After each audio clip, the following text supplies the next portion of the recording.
माननीय श्री सूर्यकांत जी, विश्वविद्यालय के विजिटर और उच्चतम न्यायालय के माननीय न्यायमूर्ति श्री विक्रमनाथ जी, इलाहाबाद उच्च न्यायालय के मुख्य न्यायाधीश माननीय न्यायमूर्ति श्री अरुण भंसाली जी,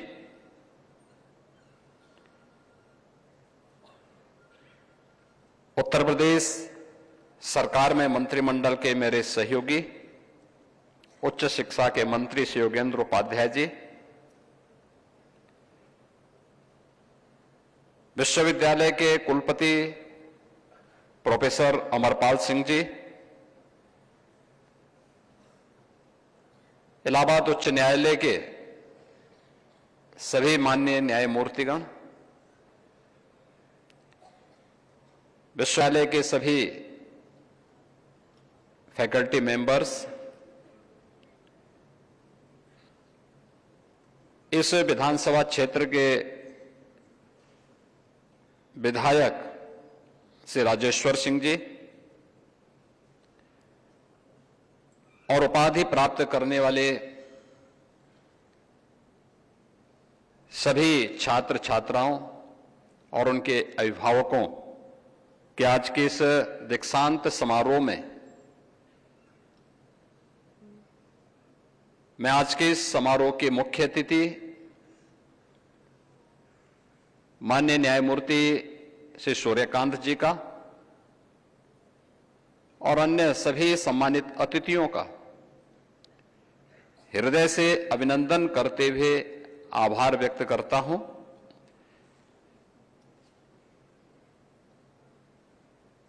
इन सभी उपाधि प्राप्त करने वाले छात्र छात्राओं को, जिन्होंने पीएचडी, एलएलएम, एलएलबी और डिप्लोमा की अपने उपाधि आज इस गरिमापूर्ण समारोह के अंदर भारत की लोकतंत्र के महत्वपूर्ण स्तंभ भारत की न्यायपालिका के शीर्ष न्यायमूर्तियों के करकमलों से अपनी उपाधि अर्जित की है, इनके लिए इनके जीवन का सबसे स्वर्णिम और गौरवपूर्ण दिन है। इसके लिए मैं इनको हृदय से बधाई देता हूं, इनके उज्जवलमय भविष्य की कामना करता हूं। आपने दीक्षा उपदेश कुलपति doctor Ram Manohar Lohia national law university के द्वारा दिए जा रहे उस उपदेश को सुना होगा, जिसमें उन्होंने भारत की प्राचीन गुरुकुलों की प्रावर्तन समारोह के उस मंत्र को, जो तैत्तिरीय उपनिषद के माध्यम से भारत के हर एक स्नातक के लिए अनिवार्य था, और उसके पहले दो शब्द बहुत महत्वपूर्ण हैं कि सत्यम वद धर्मम चर, यानी सत्य बोलना और धर्म का आचरण करना। भारत की संसद हो या भारत की न्यायपालिका, इसका बौद्ध वाक्य भी धर्मो रक्षति रक्षित या यतो धर्मस् ततो जय, इसी भाव के साथ हम सबको अपने कर्तव्यों के प्रति सदैव आगाह करती है। यह धर्म हमारे लिए जीवन पद्धति का हिस्सा है। उपासना सबकी अपनी अपनी अलग होगी, उसका आस्था का विषय है, लेकिन जो हमारे कर्तव्यों के प्रति हमें निरंतर प्रेरित कर सकें, उस धर्म के बारे में यह दीक्षा उपदेश यहां पर आप सबने प्राप्त किया है। यह मेरे लिए महत्वपूर्ण है कि हम चतुर्थ दीक्षांत समारोह में आज यहां पर इस लॉ यूनिवर्सिटी के जिसकी अपनी एक प्रतिष्ठा है, यहां के इन सभी उपाधिधारक छात्र छात्राओं को हमारे मुख्य अतिथि के कर कमलों से उनकी उपाधि प्राप्त हुई है। हम सबके लिए यह जानना बहुत आवश्यक है कि किसी भी लोकतांत्रिक व्यवस्था में एक सुदृढ़ न्यायिक व्यवस्था का क्या योगदान है। और मैं हमेशा इस बात को मानता हूं कि न्यायिक व्यवस्था जितनी मजबूत होगी, सुशासन के लक्ष्यों को प्राप्त करने में उतनी ही आसानी होगी। सुशासन के उस लक्ष्य को प्राप्त करने के लिए, जैसे आप प्राचीन काल में राम राज्य कहते थे, जहां पर किसी भी प्रकार का भेदभाव के लिए कोई स्थान नहीं, उसकी योग्यता, उसकी क्षमता और समाज के प्रत्येक तबके को समान रूप से व्यवस्था का हिस्सा बनने में किसी भी प्रकार की कोई समस्या न खड़ी हो, उस अवधारणा को सुशासन के माध्यम से ही प्राप्त किया जा सकता है। और उसी को ध्यान में रख करके आज हम सब लोगों ने इस व्यवस्था को और सशक्त बनाने की दिशा में कार्य प्रारंभ किया है। मुझे बताते हुए प्रसन्नता है कि उत्तर प्रदेश के अंदर विश्वविद्यालय और महाविद्यालयों में हम लोगों ने छात्रों को डिजिटल प्लेटफॉर्म्स, ई कोर्ट प्रणाली, अल्टरनेटिव डिस्प्यूट रेजोल्यूशन और साइबर लॉ जैसे उभरते हुए क्षेत्रों में भी प्रशिक्षण की विशेष व्यवस्था की है। आर्टिफिशियल इंटेलिजेंस और डिजिटल एजुकेशन की उपयोगिता आज के परिप्रेक्ष्य में कैसे आगे बढ़ सकती है, यह और उत्तर प्रदेश के अंदर जो हमारा न्यायिक प्रशिक्षण और अनुसंधान संस्थान है, उसमें भी नए हॉस्टल, स्पोर्ट्स कॉम्प्लेक्स और आधुनिक प्रशिक्षण कक्षों के निर्माण को भी वहां पर कराया जा रहा है। न्यायिक अधिकारियों, प्रोसिक्यूटर्स, पुलिस और प्रशासनिक अधिकारियों का भी निरंतर प्रशिक्षण और उनके स्किल डेवलपमेंट के लिए भी सरकार पूरी प्रतिबद्धता के साथ कार्य कर रही है। यह हमारे लिए गौरवशाली है कि इस देश ने आजादी के अमृत महोत्सव वर्ष के उपरांत अमृत काल के प्रथम वर्ष में 3 नए कानून, जिनकी धारणा ही न्याय है, उसे लागू किया है। ये 3 नए कानून भारतीय न्याय संहिता, भारतीय नागरिक सुरक्षा संहिता और भारतीय साक्ष्य संहिता, इन्हें सफलतापूर्वक लागू करने में आज पूरा देश तेजी के साथ आगे बढ़ा है।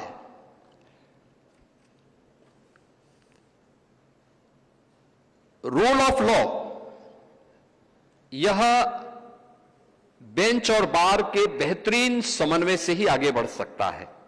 जब हम बेंच की बात करते हैं तो यह सामान्य रूप से एक आम मानविकी के विवेक का प्रतीक है, और बार हम सबकी संवेदना का। ये विवेक और संवेदना में जब समन्वय होता है, तब हम रूल ऑफ लॉ की परिकल्पना को साकार मूर्ति रूप के रूप में, उसको मूर्त रूप से देख पाते हैं। आज मुझे बताते हुए प्रसन्नता है कि इसमें बेहतर समन्वय हो, इसके लिए हम लोगों ने उत्तर प्रदेश में इंटीग्रेटेड कोर्ट कॉम्प्लेक्स बनाने प्रारंभ किए हैं। 10 जनपदों के लिए एक साथ हम लोगों ने धनराशि भी इसके लिए जारी की है, जिसमें एक ही कैंपस में सभी प्रकार के कोर्स, जिले स्तर के सभी कोर्स होंगे। वहीं पर हमने बार के लिए भी व्यवस्था उपलब्ध करवाई है। वहीं कैंपस में उनके लिए आवास की सुविधा और अन्य हर प्रकार की सुविधा भी उसी कैंपस में हम लोगों ने प्रारंभ की है। इसके साथ ही जो जनपदीय न्यायालय हैं उनमें भी मुझे इसको बात को देख करके कभी कभी बहुत होता था कि हमारे जो डिस्ट्रिक्ट जजेस थे उनके चेंबर में एसी नहीं था। हम लोगों ने उसके लिए भी अपनी सहमति दी। आज यह लग्जरियस आइटम नहीं बल्कि आज की आवश्यकता बन गई है और वहां पर कम से कम बार और बेंच के बीच में बेहतर समन्वय हो। अगर बार का कभी गुस्सा भी आए तो वह बेंच उस एसी की ठंड से उस गर्मी को थोड़ा शांत करने में मदद कर सके। तो इसके लिए इन सभी सुविधाओं को वहां पर देने का कार्य किया गया है और डिजिटल डिपोजिशन राइटर की व्यवस्था भी हम लोगों ने वहां के लिए स्वीकृति दी है। इलाहाबाद उच्च न्यायालय आज अपने सुदृढ़ इंफ्रास्ट्रक्चर के लिए, बेहतरीन इंफ्रास्ट्रक्चर के लिए जाना जा रहा है। प्रदेश के अंदर इस दिशा में खासतौर पर महिला संबंधी अपराध और बच्चों के साथ होने वाले किसी भी प्रकार के अपराध में उन्हें त्वरित न्याय प्राप्त हो सके, इस दिशा में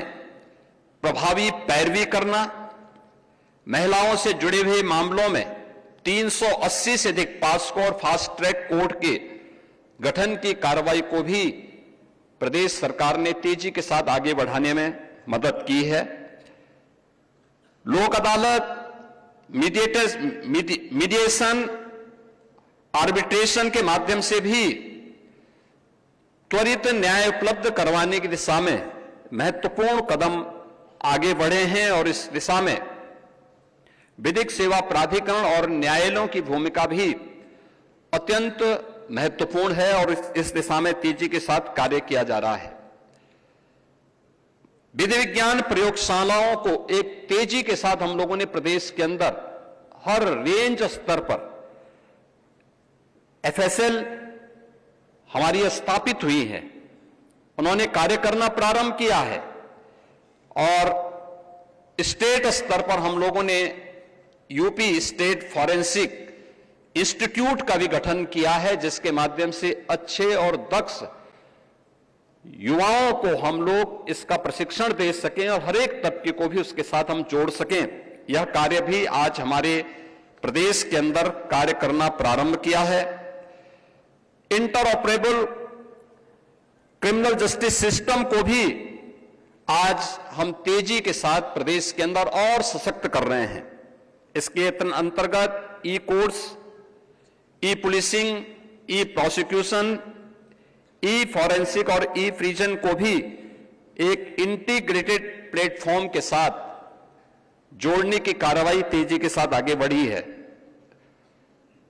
इस प्रणाली से न्यायिक और प्रशासनिक प्रक्रिया में तेजी आएगी, पारदर्शी और हम लोग कुशल न्याय प्रत्येक व्यक्ति के लिए सुलभ कराने में सफल होंगे। मैं आभारी हूं आज के इस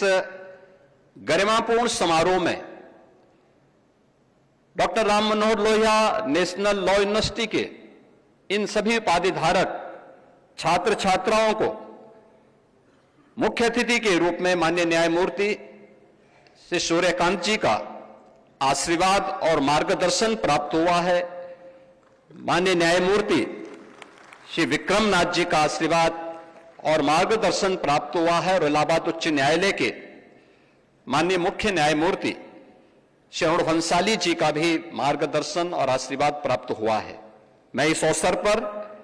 सर्वोच्च न्यायालय के सर्वोच्च पद की जिम्मेदारी के लिए माननीय न्यायमूर्ति श्री सूर्यकांत जी को हृदय से बधाई देता हूं, क्योंकि इसी माह वे भारत के मुख्य न्यायमूर्ति के रूप में भारत की न्यायिक व्यवस्था को एक नई दिशा देने वाले हैं और इसके लिए मैं उन्हें अग्रिम बधाई और शुभकामनाएं देता हूं कि उनके नेतृत्व में भारतीय न्यायपालिका और न्याय एक नई ऊंचाइयों को प्राप्त करेगा।